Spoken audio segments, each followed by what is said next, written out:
Yo, what is up, ladies and gentlemen? Welcome back to the channel, and on today's episode, we're going to be breaking down a sparring rolling session of Rafa Mendes and one of his students. Rafa Mendes, in my opinion, is probably one of the best, if not the best, guard passer to ever put on a gi, and we're going to talk a little bit about some of the things he does to initiate and successfully get the guard pass. Now, I have a subscription to AOJ Plus, so I get all of his rolling sessions and a lot of other curriculum from the AOJ site, so I figured I'm going to start breaking that stuff down for the channel. So if that's something that you guys want to see, please let me know in the comments.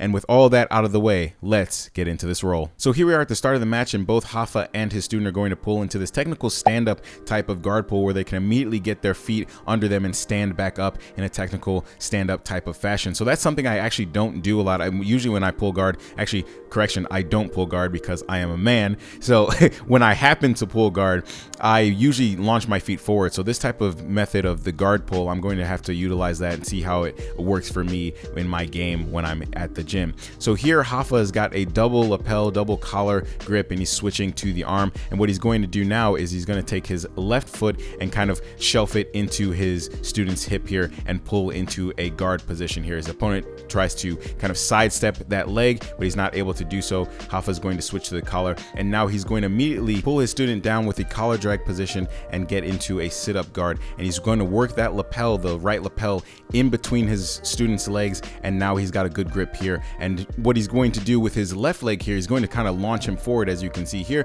and then he's immediately able to get that technical stand up, get his hips above his student's hips, and now he can start his guard passing position after scoring the 2 points. Now Rafa here is using this tripoding passing position, which is something that I've been utilizing quite a bit, and it keeps heavy pressure on your opponent but allows your feet to be light so you can move around the person's guard and use them as the pivot point for your upper body. So Rafa now has passed into side control. He's going to use his right hand to grab a grip high on the collar, and now he's going to start figuring out how he wants to pass or get the submission. So Rafa is also doing something very unique with his right leg, how he's angling his leg in, keeping his knee pointed towards his opponent, which puts pressure but also allows him to stay on the sides of his feet so he can be dynamic. I've seen him do that quite a bit in these rolling sessions, and it's something that I actually don't utilize quite a bit. I keep my foot kind of planted flat, but it doesn't allow for dynamic movement, but he is always on the side of his foot, which allows him to move very quickly in and out of positions. Rafa has now trapped his opponent's left hand with his right shin,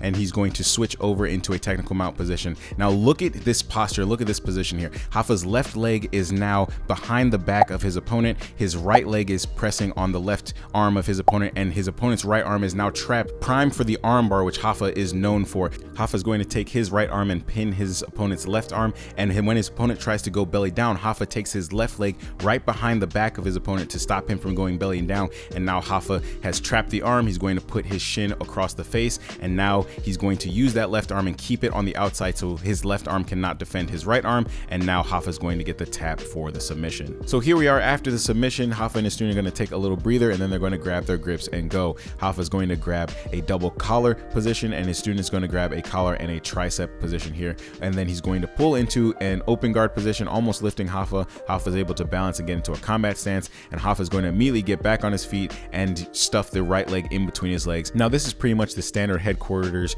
passing position. This is what I utilize all the time, because once you stuff that leg in between your legs, it stops them from using that leg as a distance management tool and a guard recovery tool. Now Rafa is going to start utilizing side to side movement here, and watch, I had to slow it down here because Rafa is going to keep control of that right leg and extend it out, making sure that he can't bring that leg in for a guard recovery tool, and Rafa passes right back into side control again. Now Rafa is going to use his left hand to control the near hip that you're seeing on the close side, and Rafa is using his knees to control the far hip that you can't see on the other side. Now Rafa is just utilizing this position. This is where you can rest, honestly. When you're in the top of side control, you can take a little breather. Rafa is using his right hand. He's going to switch to the collar and kind of threaten a little bit of a cross collar choke, but that's going to be the end of their round.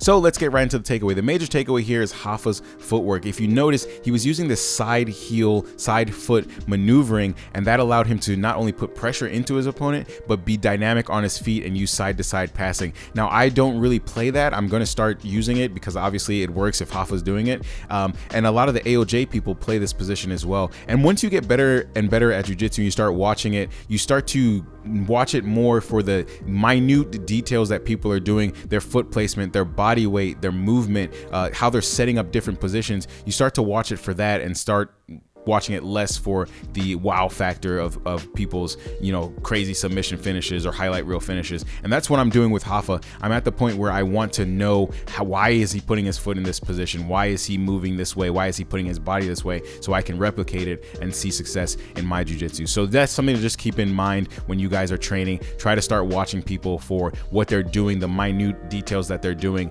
instead of watching for like highlight reel finishes. So ladies and gentlemen, that is the end of the video. Thank you guys for watching, and thank you guys for supporting the channel. It truly means more than you know. I'm going to be bringing more Rafa's sparring breakdowns to the channel because I think it's going to be good for our guard passers and also guard players, because he does both very, very well. And it's going to be, you know, very, very detail oriented. I'm going to be looking for the minute things that he's doing with his feet and his body movement and his body mechanics and all that type of stuff. So if that's something you like, stay tuned for more. So with all that out of the way, I'll catch you guys on the next one. Peace.